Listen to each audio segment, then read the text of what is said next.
Some interesting observations on the war in Ukraine, Russia versus Ukraine. So, most of you probably know, this large mass here, this whole thing, is Russia in there, and Ukraine is here.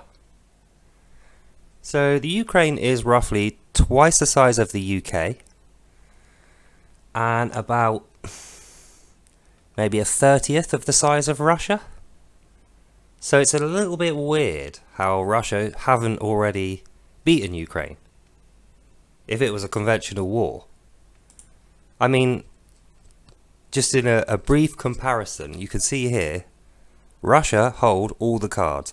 The only reason they don't have geography on their side is because they border lots of different countries, and there's a lot more places to attack in Russia than there is in Ukraine. And as you probably noticed in the news, when you're firing things at Ukraine, you might accidentally hit a lot of these other countries here.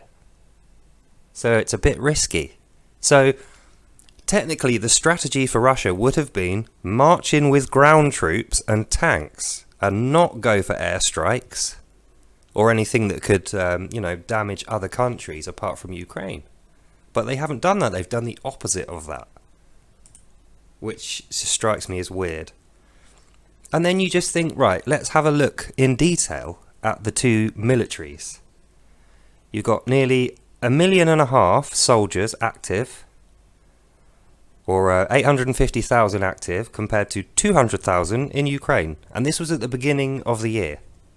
So if they say there's been, I don't know, let's say 10,000 casualties, that's a huge proportion of the active soldiers, whereas it's barely any for Russia.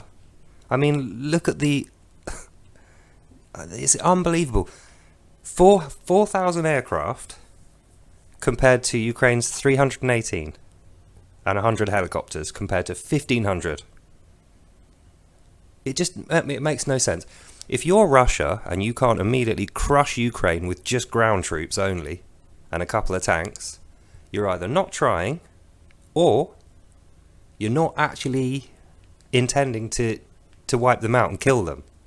You don't want to win, because they're not going to surrender. They've made that clear. So there's no amount of slowly that's going to make any difference to this war effort. So I've got to say, I mean, look at that. Russia is the 9th strongest military in the world. Ukraine was the 35th. I mean, just think about that. It's outrageous that Russia haven't already won this quote-unquote war. It doesn't look to me like a proper war. Because in a proper war, Russia versus Ukraine is not even a fight. It's like a week. It's like a week of intense fighting, and then they'll be defeated. So yeah, don't really know what else to say about that, because it's one of those things where I don't want to say too much about it, because I don't know. But I mean, just check out these statistics. And then think, how have Russia not already won this? It makes no sense. I mean, look at that, the power index, which is literally everything added together divided by the amount of stuff. You know, it's like an average. Russia are the 2nd out of 145 countries, and Ukraine's 15th out of 145 countries. So, bearing in mind there's only about 20 really powerful countries, Russia is 2nd out of all of them. Probably the only one more powerful than them is the Americans. Ukraine are like right at the bottom of the developed countries. They're like 5 spots from the absolute base of it. So I'm going to leave this video here and just make a document of it. That's what this is for. I made the mistake after the Twin Towers thing of saying too much too quickly and being panned and criticised. Although most of it turned out to have a good case behind it, if not completely proven true. I don't want to make the same mistake again. So yeah, I'm going to end that video here and just have a look right? Moscow here. That's the main target for Ukraine, which is here. So they're in missile range, but they've not shot anything. And,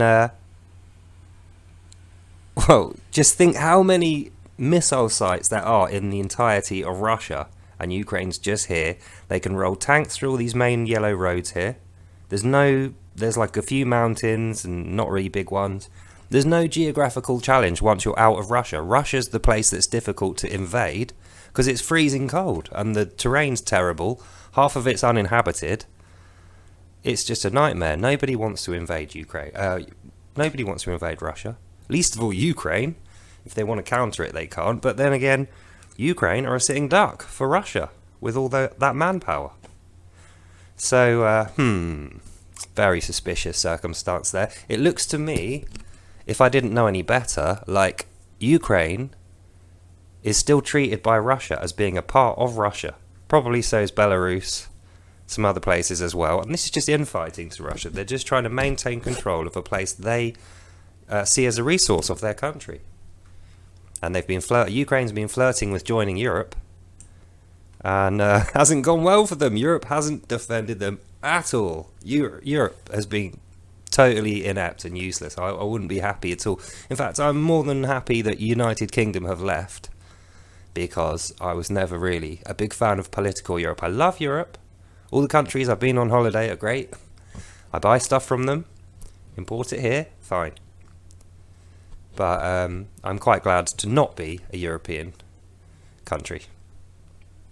And I think probably Ukraine are thinking, why the hell are we part of Europe? They've done nothing for us. And, we're getting attacked by Russia. Just think about it. It just doesn't make any sense. So I'll leave you there and see you in the next one.